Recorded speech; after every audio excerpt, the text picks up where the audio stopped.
अभी सुन रहे हैं संध्या एंटरटेनमेंट मैथिली की शानदार प्रस्तुति। म्यूजिक डायरेक्टर नीतीश राज।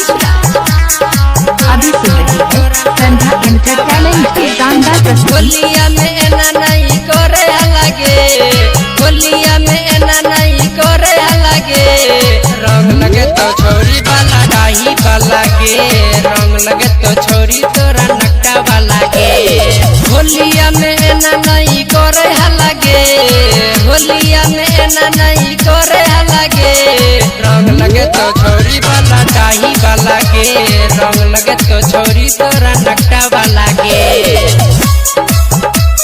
रंग लगे तो छोरी तोरा नक्का वाला के।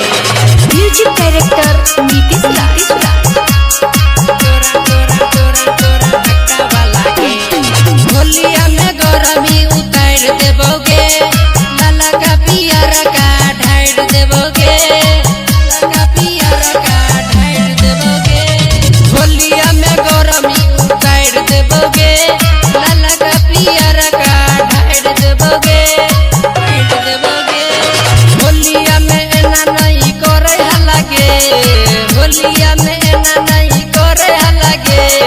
रंग लगे तो छोरी तोरा खिरहर वाला के, रंग लगे तो छोरी तोरा नक्का वाला के।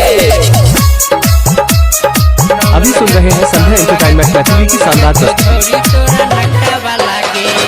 म्यूजिक डायरेक्टर नीतीश राज। नक्का वाला के।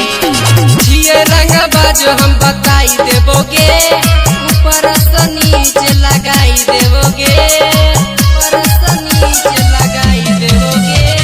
जिए रंग बाजो हम बताई देबोगे, ऊपर से नीचे लगाई देबोगे, देबोगे।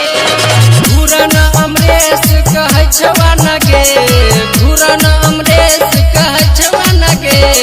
रंग लगे तो